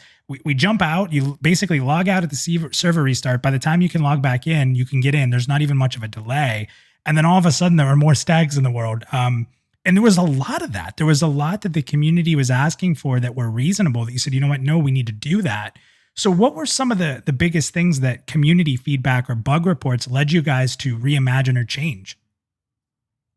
So for this specific test, so I saw a lot of inequality in terms of the beginning for the archetypes. So for example, the occultist, for whatever reason, well, for actually two reasons, but like both a mistake on the server, and two, just the lack of ability they had at the beginning was pretty hard for them to start as an occultist. But like small things like these that were really easy and quick to fix. Other than that, I want like a lot of UI bug reports. So for example, the build maker, it's still definitely not perfect, but during the test, I actually changed the UI for it. And yeah, like the first reaction. So basically, when the test started, obviously I was really busy answering questions, but I immediately went on some streams to see what the first reaction were, right? And immediately I saw people having troubles with the build maker, and they had no idea how to slot abilities, how to get started. And this really made me understand that, of course, all these things are so abused for me. I'm the one making them and I'm the one using them every day. Yeah. But that's not obvious at all. Like, and I realized that some things were absolutely not practical, and that, yes, sandbox extra is nice. No hand holding is one thing, but your game not being practical and not making or something is not good. So this was really good for me to realize that, and I think I did a decent job at making it a bit easier in the short time I had. But definitely, yes, this if I had one thing to say is accessibility and just making things a bit easier to understand to get started for people. Yeah, and I'm going to give you a big hats off for that. I mean, we saw a complete remake of the interface multiple times. We saw the like menu items get moved and made more understandable. We saw the HP bar and resource bar get remade and more usable, more easy to understand. We saw the entirety, like you just said, of the build maker completely redone. And guys, I'm Yes. talking about in the middle of one phase of pre-alpha over, I think it was open for 7 days. We literally saw the game change before our eyes. It wasn't test all this and then we're going to take it down and we'll implement it for the next pre-alpha. It was literally happening as we were playing. And I have to tell you, Doctor, that this is what gives me so much faith in you as a developer and your team and what you guys are building, is your ability to react so quickly during a pre-alpha phase where some other companies will take all the notes and you'll see it maybe 2-3 months down the line. So really do appreciate the time and effort you put into making sure this pre-alpha experience was right for people. That's very commendable. Well, thank you very much. But yeah, for me, it's very, very much normal. I mean, I'm a player before anything, right? So lately, I've been playing a lot of games also, and some developers are doing a great job, and some are not, like you just said. Sometimes things that I see, especially myself as a developer, that could be fixed so quickly, and you wait weeks, like literally weeks, for a patch for something that takes like minutes. And but when I say it takes minutes, it maybe takes minutes for me. Maybe it does not for these companies. And this is also a really important point. Like the tools that we have to develop Valar are really amazing. So first of all, of course, we use Unity, but it's a heavily modified version of Unity because it's handling so many more things that you will not get if you now download Unity on their site. But on top of this, the tools that we have for the MMORPG side of things, the server extra, allows me to do so much and so quick. So this is amazing. And yeah, because I have all these tools, because it's possible for me, I don't see why I wouldn't do it. So I think I pushed one patch every day during the test. And when I say a patch, it's like a client patch, but in terms of server restart, it was multiple times a day. So yeah, I mean, why not do it if I can, right? Like, it's taking me minutes. I want people to be able to get the fix in. I think it's great because so many people want to get into the world and play the game in the pre-alpha, and I know that it's not just playing, it's testing, it's bug reports, but you've been able to accomplish both. I think where players have a great feeling about going in and playing, like we were able to do together. You guys can see it on the screen right now. We all spent a night playing together with a bunch of people on the server. I think we were up to an 8-man group at one point, fighting these world bosses and dying and running back and laughing. Yeah. You know, that part of it was great, playing and having fun. But then it was fun to play. So testing became fun, like reporting bugs and submitting things. Was because you balanced it for people, even though it is a pure testing, guys, this is pre-alpha, this is testing. You made it really fun so people wanted to submit. And I think that's that's cool. really good to hear. This is definitely something amazing to hear for us developers, because when testing starts to be fun, it's just benefit for everybody, right? For you and for us, because we have more people doing it. They do it for longer and they find more bugs because you play the game. So if you just play 5 minutes and stop, I mean, you might report a few things, but not as much as if you had actually played the game. So that's just great. And I personally had fun. Obviously, it's our game, right? So I really love it. But like, I had fun this one evening when we just played together, went around, wiped so many times on this spider. Yeah. It was just fun, even if it's really minimalist and simple. And I love too that our group didn't even want to use like the GM tools to teleport us there. We're like, I think until probably like the 7th or 8th time, we're like, we have to run. I was feeling bad after, like, I didn't know how people, because, you know, in this test, obviously me, I'm having fun and I don't mind working even like 20 times if I have to. I don't care, but I don't want to like bother people too much. I'm already happy that they are in the game and that they provide tests. So I was like, I can teleport you if you want, guys. It's okay. But yeah, they didn't really work. And it's funny, guys, because he took us to 2 world bosses, and the first world boss he took us to, the best part, didn't tell us anything. We were discovering on our own. We weren't cheating. We didn't know anything we didn't know. And we're fighting this boss, and I'm thinking to myself, oh, this is easy. We got this. And all of a sudden, this boss ability goes off, and half our group dies, and we're like, what happened? And it's funny because we went right to being MMO players. And when you can do that at this phase of the game, that's extraordinarily meaningful. We all started theorizing. We were changing our positioning. And it still took us another 7 or 8 times to get this down. And when we did kill it, I sat there on the ground dead the whole time watching you guys do it. So I was probably dead too anyway. It was super fun. So definitely when you guys are pre-alpha testing this game, if you decide to back them, and we're going to get more into that here so you guys know how you can help or be part of the pre-alpha testing, you're going to have fun. And it's the biggest takeaway I had is just I'm looking forward heavily to getting back in and getting into testing again, which is important. Yes, so before, the last question I really have for you before we start to get into some community questions and we go into the green room and Theric has some questions he's gotten from the chat. You had mentioned trying, and guys, that's an important, trying to have a pre-alpha phase release, hopefully every month. Do you think this is doable where you stand right now? And do you think this is a tough target to meet? Yeah. So yeah, when I say that, I might have been a bit too optimistic, but technically, like, I would say that if I was not the only developer and we're actually a few more, I'm not saying 50 people, but a few more, it would be possible.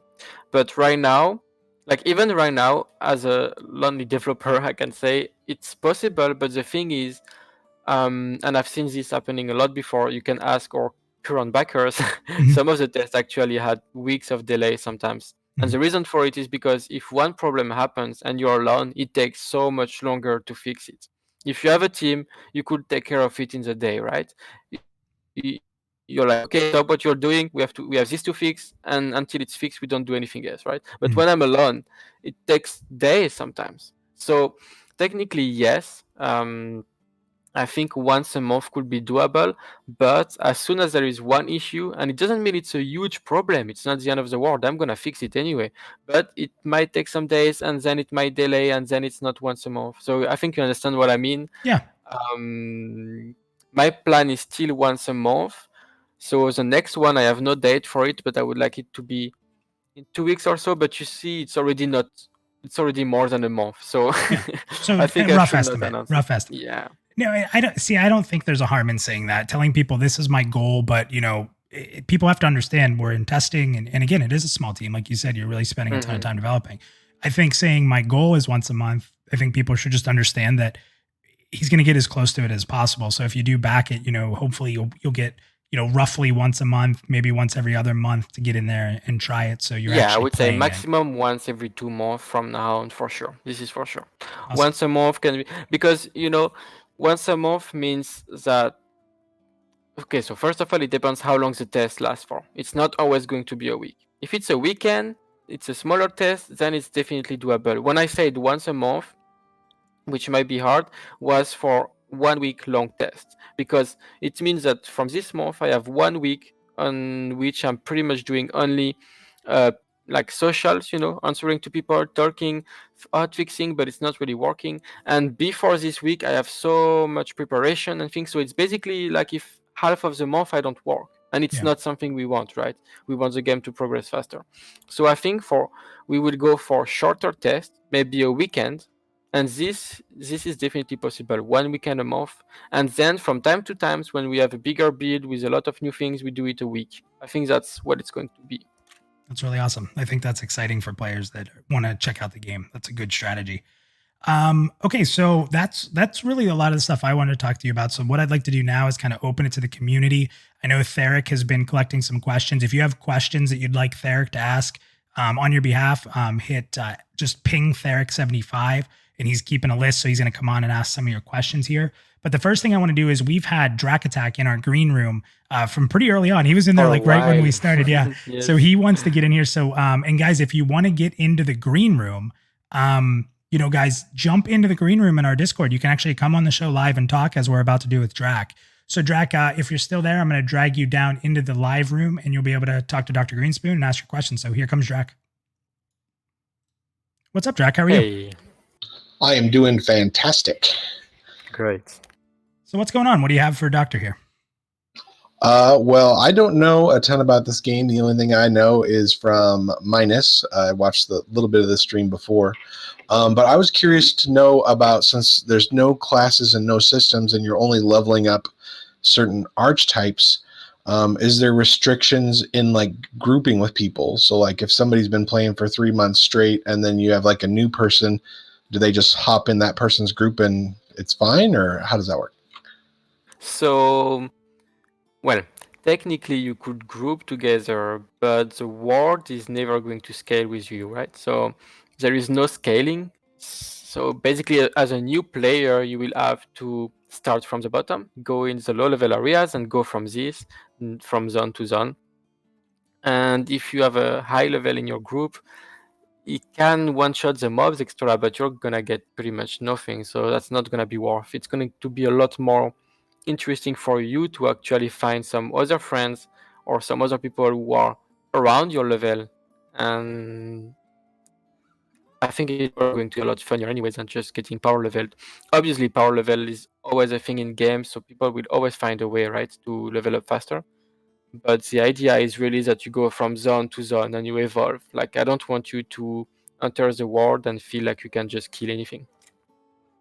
So it'd be beneficial then with me just kind of thinking through that whole situation for, if you have a high level friend who's a, level 30 berserker, for example, and you're a level, 2 oracle, maybe that level 50 berserker, or sorry, 30 berserker, or whatever I said, they just go and switch their archetype and now they're, Exactly. they're with you and they can level a different archetype. Exactly. That's actually the point I was going to bring, because in Valar there is no character level, your current level. So when you kill a monster, there is also no monster level. So creatures in the world do not have a level, but of course in the back end they kind of do for us to, balancing and choosing what XP you get extra. So they do have a level. So basically, if you keep a 200 axe and your berserker level 25, then now your character level is 25. And if you kill a mob which is supposed to be around level 2 or whatever, you're not gonna get anything. And like you just said, you could still play with this friend, but then he would have to equip a weapon from an archetype which is really low level for him. So exactly like you said, just he will become an oracle and he will go back to level 2 or whatever, and then he can just play with you and you both get really good XP because you are both low level. Oh, that's a really cool system. I just also wanted to throw in there that I really love the 5 quinternity. I don't even know the word, but yeah, I get you. Yeah, I like the quinternity, the idea of the 5 archetypes. That's really cool. That's great to hear. I think it's really good too. I Awesome. think support and CC definitely have their place. Awesome. Drac, anything else before we toss you back? No, I think that's it. Thanks for having me. Yeah, Thanks for coming. Thank you very thanks for much. checking it out, man. So he also brought us. So I'm already theory crafted. Is it too early to be theory crafting, Doctor? So if I switch my I don't weapon, think so. but my armor skills are still high, can I be a low level, berserker, but have some decent armor on still? Yeah, so this is one thing we have to deal with. So yeah, this is one thing we have to think of because indeed armor level is not scaling down, right? It's always going up. So yeah, that's one of those things, that's not immediately obvious how to deal with it, but we will definitely find a way. Awesome. Because yeah, of course, now you could come with a really low level weapon, but with high level armor. So we will see what we want to do about that. That's awesome. So let's, before Theric, we'll get to your questions here from the chat in a moment. So Theric, if you want to jump in the green room here shortly, we'll bring you in. But let's go. Your community had some questions here from Skibba, and I don't know. I'll look to see if we have any more submitted. But Skibba had a few questions that are pertaining to PvP. So let's jump into those if you're okay with that. Yes. And you've talked a little bit about this, but let's just get maybe a little more precise in answering this question because I think maybe people might have missed placing it. But so how exactly you're planning PvP, open world and instance? You kind of talked that there'll probably be both. But let's talk a little bit about like looting. What happens if someone kills you in PvP? So PvP in the open world is going to be mostly in those lawless areas.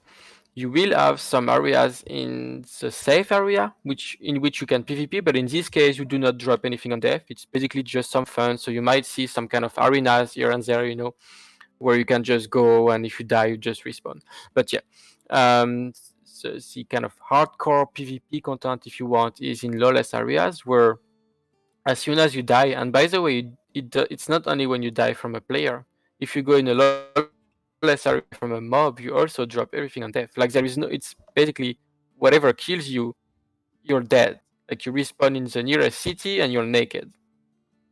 But your corpse is lootable by whoever finds it first, exactly, whether it's you or them. Exactly. Yes. Everybody can take it. So if you have a friend in the area, you could actually be like, hey, I just died over here. Can you go get my stuff? Yep, definitely. Yeah. But so this I know scares a lot of people, because the full loot PvP community is pretty small in general, but you have to realize that sometimes you're going to be the one killing the other person and you're going to be the one looting their corpse and make actually pretty good money if you come back in one piece and if someone does not kill you on the way back. Or if you see a guild waiting for you near the zone out. Yeah, talking about this, by the way. So if you now, of course, don't do it now, but like in your Discord channel, in your we have a channel which is PvP kills, and this is directly connected to our game server. So every time someone dies in PvP, you can see it actually. You are in the list. Wait, let me just take a look so I can. Yeah, I've seen it. Yeah, I've seen that. So you can actually see minus, and you killed Terek. You're turning me in. You're turning me in. So in this, you see it's giving you a few information. It's giving you who killed who, of course. It's giving you the archetypes used. And you can see archetype level, party size, amount of assist, the judgment, the XP reward, and the reward modifier. So already right now in the game, there is a really advanced algorithm which when a player kills another one is taking all kind of parameters and judging what you should get from this kill, right? So the idea is not that like you will never have in Valar 10 people jumping on one guy, killing him and getting his loot. These people will get absolutely nothing. So the way it works is that upon death, if it's a 1v1 and that the two players were of kind of similar level, so it's judged fair, right? Of course, if it's like I don't know, like 2 level difference, it's fine. It's still being fine. Like you can Mhm. fight it. If it's 20, then it's a big difference. But if it's a fair 1v1, you will get 100% of his inventory and 100% of his armor and weapon. As soon as you start to out number this person, the rewards are going to go down. So the Is that more for you are everybody then? So if I got Exactly. killed, by someone 20 levels higher than me, or like 3 people Mhm. ganked me, and my corpse is Mhm. there, maybe all my gear is going to be there when I get back? So no. So basically, upon your death, you technically, if they kill you, you lose it anyway, right? Like Okay. there is no like if you die in those areas, you're dead. You lost your thing, but they don't get anything. That's kind of the idea Hmm. behind it. We can't make you keep your gear because it would just break the entire concept Yeah. of those areas. But what we can do is not reward these people at all, and even hurt them in a way that and it needs a bit more time to talk about this part of the system. But basically, this will be really heavily prevented in the way that they will get nothing, and they will even hurt themselves in a way that, for example, PvP players with factions that they can do things for and do things with, and if you actually do some of these like unfair kills, it will actually hurt your reputation to those faction and so on. So it's a lot of things behind the scene that we might talk about later. It's a bit too long to explain now, Awesome. but yeah, we definitely do not promote zerging and ganking with like 5 people on just one dude. This will absolutely not be rewarded. It's awesome. It's nice that you're designing it with that really as a core thought before anything's Already being now, designed. yes, already now, because I've been playing games like this for a while now, and it's definitely a big problem. Yeah. So that's interesting because you just answered. He had 4 questions from Skiba that were all really good, and you just actually answered the next 2. And you've already talked about fast travel. Actually, you've talked about all this, so that's actually really cool. So Mhm. good job there. Yeah, but these were some good questions because it's some really important elements from the game. Yeah. Yeah. Griefing can really turn people away if it's unfair. If it's fair, people will fight to get better and be able to fend it off or know better or learn from it. But if it's unfair, people are less likely to try to learn how to get around the system and understand it and know Mhm. where they should and shouldn't be. So I love that. Well, I it love might that. sound crazy for some people, but basically, I believe that I can do full loot PvP right. I'm pretty sure a lot of developers said that before, but I really truly believe I can do it right in the way that it's going to be. And some like, okay, me personally, I would not even mind a game where everywhere is full loot PvP, but that's not what I want Valar to be at all. That's really not, because there is so much more to it. Like there is so much more that you don't always want to be afraid of being ganked. It's not something you want all the time. It's something you might want from time to time when you want to go there. You have better resources there extra, but the rest of the time you can stay in safe area. You will have end game zones which are completely safe. Yeah. It's actually interesting because, I think the way you have it set up now, I'm more likely to try it than I would if, like to actually go to a PvP area because I'm horrible at PvP. So the best part for me would be, like going in with a guild of people, please protect me if I need this resource. but I it's mean, interesting. yeah. Yeah. So, PvP is definitely not for everybody, yeah. and that's why I designed Valar that way, because I don't want a game which is strictly PvP focused. Yeah. I want PvE is going to be a huge part too. Like PvE players are going to be really happy with what we have planned for them, for sure. Awesome. Okay, so what we're going to do here before we wrap up the show and talk a little bit about how you can get involved in Valor and some different stuff, we're going to let Doctor kind of talk about that. But I'm going to bring Theric in. He's been collecting some questions from our chat. So Theric, I'm bringing you down now. So welcome in, Theric. How are you? Good. Hey. How are you? So Theric, you've been kind of talking to the chat, answering some of the questions you Mhm. can that got answered. So what other questions do you have from some of the community members? Well, you guys have done such a good job that most of them have actually been answered already, but there are a couple that didn't get covered. And the first one is sort of a big picture kind of question. It's from McTavish. And so he asked, what are the core design tenets behind Valar? Big question. So if I had to describe Valar in a couple words, like what's really defining Valar? Right. Yeah, so in my opinion, that will be, of course, risk versus reward, because lawless area are definitely a thing in the game, and just this adrenaline that you get when you go there and when you come back in one piece, I think it's pretty exciting. But community is really important in the way that everybody have a role. And for example, gatherers are always needed, crafters are always needed. And why are they always needed? Because gear is actually getting destroyed when PvP happens in those lawless areas. So someone who gets a set of gear do not have this set of gear forever. He's gonna come back sometimes naked in the city because he just died, and we need a new one. That's why you, as a crafter, you have job forever.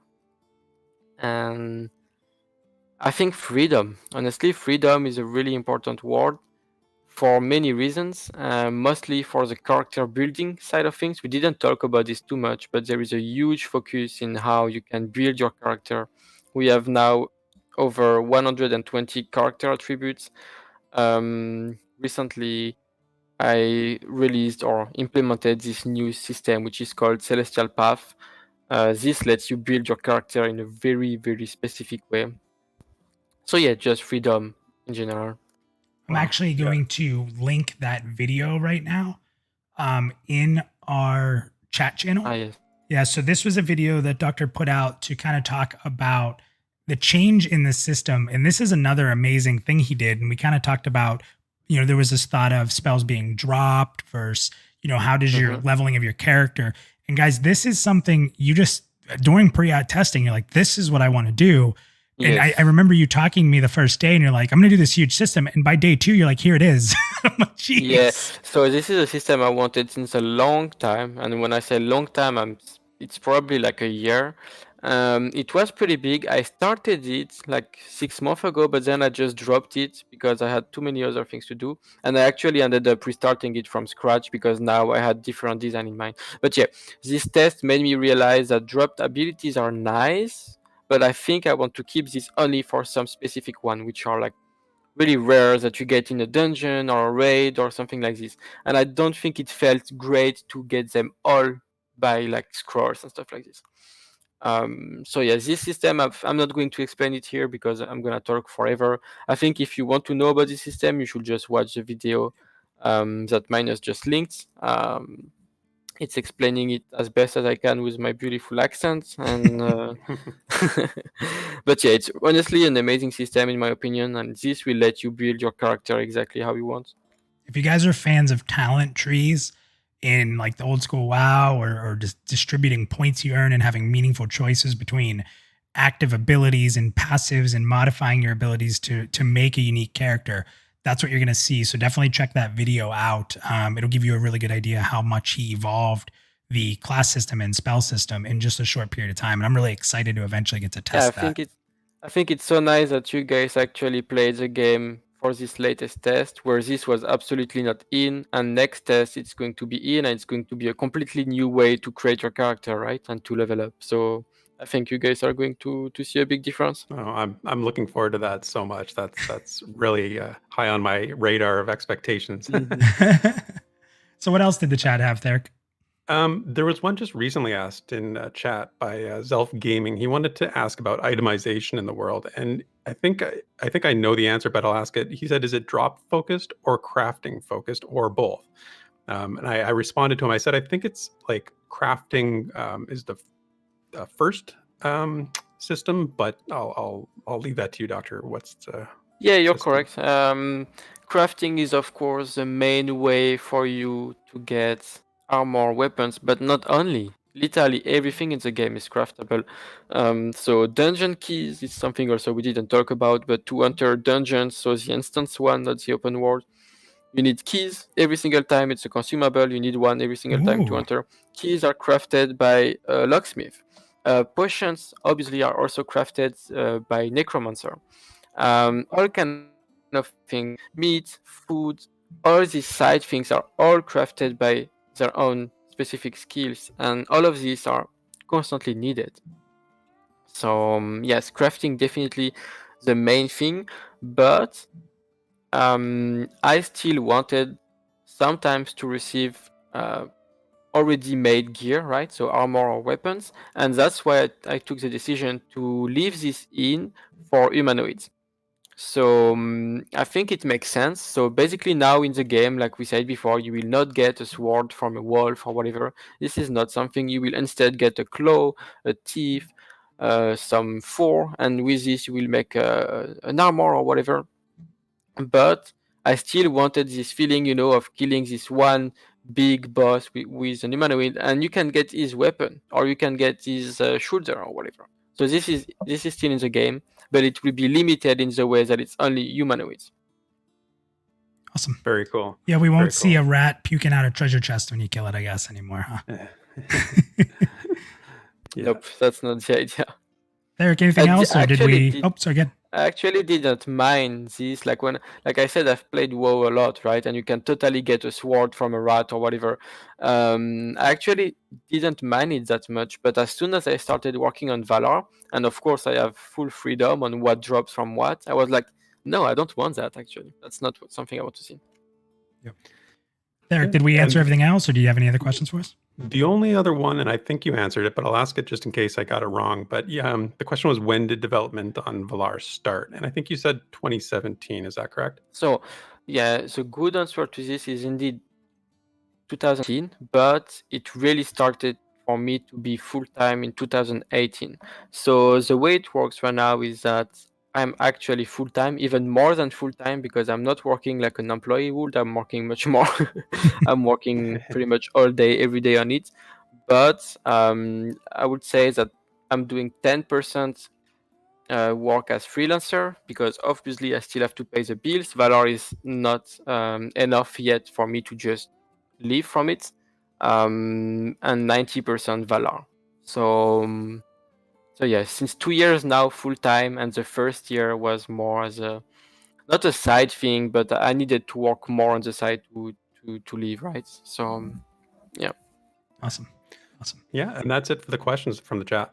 Eric, any for perfect. you? Thank You played with me recently. We talked, and we were sitting here like we were sitting here one day. I'm not kidding, because we think about what games we're going to play every week for our gameplay streams and what we're going to be able to talk about. And Eric, I think me and you were just sitting in a chat together, and like, wish we could play Valar. Valar. No, we were. It's just it's something that's not available out there right now in a lot of other games. It offers something, even at this stage, unique and something different that we crave, right? We just jonesing for that group dynamic, group content.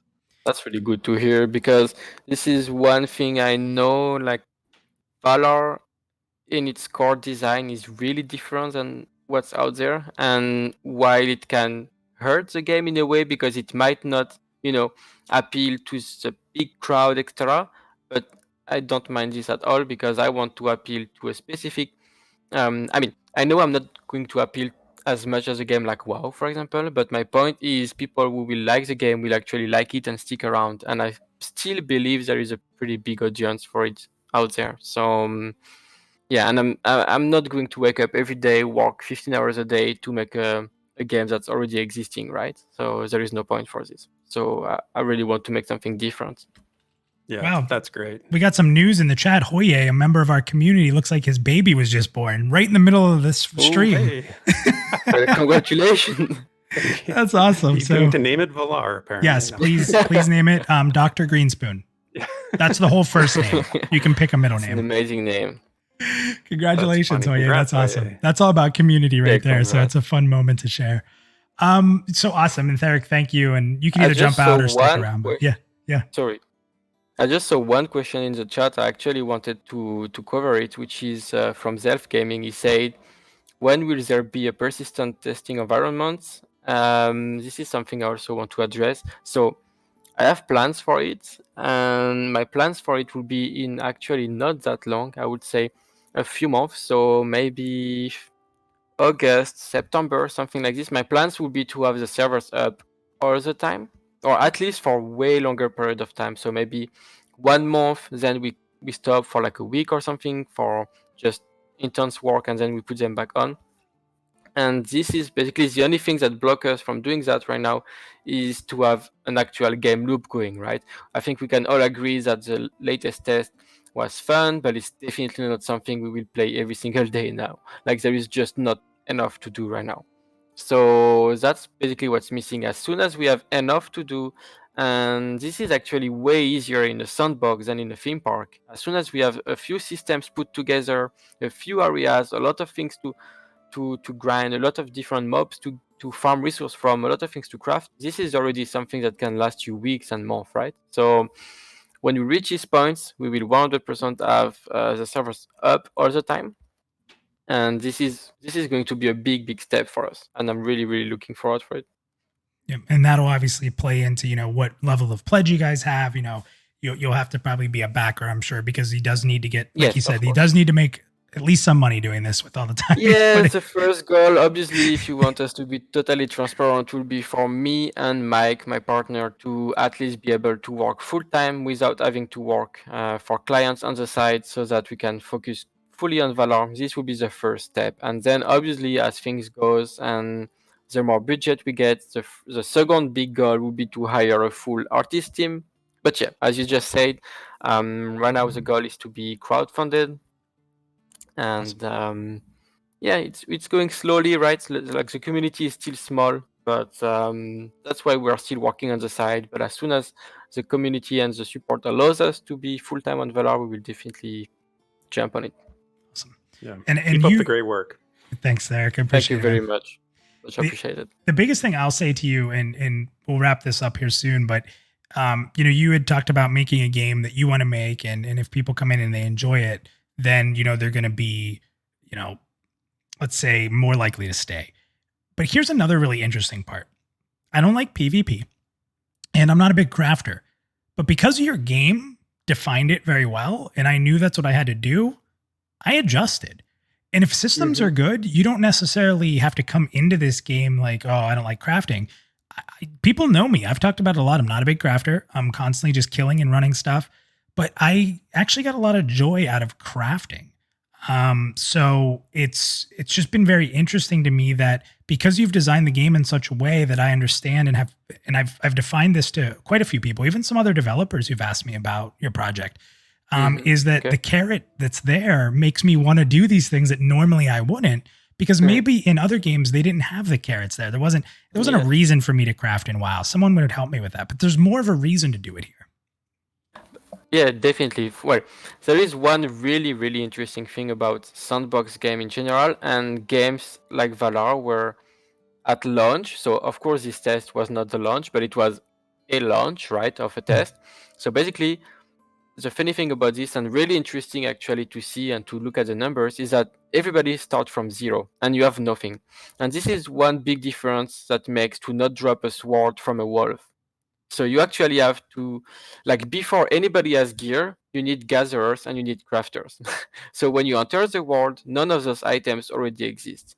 So that's why even if you don't like crafting, you actually had to craft your thing. Now, with this said, you will have the similar experience the launch day, for example. Once again, everything is going to be empty, and some armors and weapons will never be obtainable until someone is actually high level enough to craft it, right? But you have to also realize that later you will be able to buy those items. So for example, if you will join the game 1 week after launch, you might not have to craft at all, in a way. Like, you will basically not be forced to, because you will be able to only fight, make some money, or get some resources and get these things crafted for you or buy them. But yes, right now, when you actually take part of the really first hours or days of a test like this or of a launch, you are actually forced to craft your own thing, Kind of because building it does the not world. exist. You're building the world. It's really cool. Exactly. You're literally building the world. We're going to talk about the lore later, but yeah, it's very much about entering a world where everything is to be made, right? You're not the only inhabitants. Like, there are other races and creatures, but you are starting from zero. It's awesome. It's awesome. So, Dr. Greenspoon, how can people learn more? We've been linking it, the website and the Discord in there, but can you tell people a little bit about the different accesses they can get, what that might cost them, and what they get from it? Just a brief. You don't have to do the whole thing. I know people can check it out on your website. Just give people a little idea how they can become a part of this. Yeah. So the most information you can get about the game right now is on our site. It's still very much a work in progress. The site is going to be improved a lot, but the link is in the chat right now. So it's playvalar.com. If you want, this is something we really care about, the Discord. We really try to grow it because we are in there all the time. You can ask questions. I'm going to answer really quickly. And there is also some information. There is a channel there where I'm posting screenshots, update about the game, etc. Now, for the part of how do you actually get in the game, there are two ways. One, the easiest one, of course, and the permanent one is if you become a backer. So you can once again go on our site and click on the crowdfunding page. We have multiple tiers, going from a simple game copy to a pre-alpha access, and in between beta and alpha, which are of course not now. Right now it's pre-alpha. So if you want to get in the current testing phases, you need the pre-alpha pledge. So for this, of course, as soon as you get it, you're now 100% getting in all those pre-alpha tests. Like as soon as the server goes on, you're able to log in and play with everybody else with a backer. Now the second option, which is of course not 100% sure, is that we sometimes, like we just did with the latest test, we invite people for free. So when we actually have a build that we are proud to share and we want as much feedback as possible, we then just let a lot of people log in, even if they are not a backer. But keep in mind that we usually only give a free access once. It does not mean that we will never give you access again, but my point is we are fine with giving you free access once to let you get in the game and see that it's actually real, you can actually play it. But then, of course, we need financial support, we need money to build the game, right? So at the end of the day, if you really like what you saw and you can support the game, it's really, really helping a lot. You're not forced to, like I always say, even if you cannot afford to enter the backing phase, sharing it with your friend, saying your friend, sharing our website, this is already helping a lot. Awesome. And I think if you don't mind me sharing something we talked about before, one of Doctor's biggest concerns with, trying to, have these phases you can buy into and getting financial support from the community is he wanted to make sure you had something physical to play, to see, and be a part of before you really started to, push those type of things out there, Doctor. And I think that that's Exactly. super commendable. So. Well, actually, of course, this is our vision and how we are anyway with Michael, but basically, we also did not have a choice. And the reason for it is because both Mike and myself, we are programmers. We are not artists. We do not make concept art. So we cannot promote to you a concept art. We cannot promote to you an illustration. We can only promote to you an actual playable game because that's what we do. I don't draw. So yeah, the only thing we can show you that's coming from us is an actual game. So technically, I think it's way better than promoting concept art and illustration, but everybody do it their own way, right? In our company, we first provide you an actual product that you can play. I'm not saying it's the best game you will ever play as of now. It might be later, but definitely not now. But it's still here. You can get it. You can get it. You can have fun. We can play together, and it's already a working product, and you can see progress every day and every week, right? So I think that's really something important for people, and especially lately when we saw what's happening with crowdfunded games. I think having an actual product that people can see hours of footage and they can actually get in, I think this is really important to be credible. Awesome. Well, thank you so much, Doctor. It has been an absolute blast. Time has flown by. We did almost 2 hours here. I'm talking a lot. That's probably why. Oh, I love it. Trust me, everyone who watches my content is so happy that you're talking more than me that you just did them a huge service. Thank you. Absolutely have enjoyed everything. Again, guys, I want to make sure I'm very clear on this. I am not a paid advertiser. I'm just a huge fan of what I've seen. This is my true opinion. And the biggest thing I have to say is that my time spent with Doctor has been amazing. He's been accommodating more than I can believe. We've been able to have really great conversations. And because of seeing what he's implementing, the speed at which he does it, and playing what I've got to play and listen to his vision, I'm really, really excited for this project and where it's going to head. And that's why I was really excited to have him on here. That's why we're really excited to represent it on our channel. So I want you guys to know it really comes from my great experience, not just playing, but with just talking about MMORPGs and his theories. So please, we did do the video you see there, the playvalar.com up at the top. That's their website. The video you see there is on our YouTube page. So if you want to get more of an explanation about what's going on, there is a voiceover on that video talking about what we experienced in pre-alpha.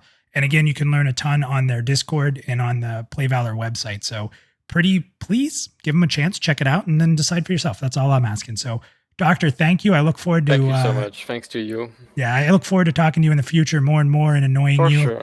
Eventually, you'll Whenever probably have to you block me. So, but thank you guys. For real, we will definitely do this again.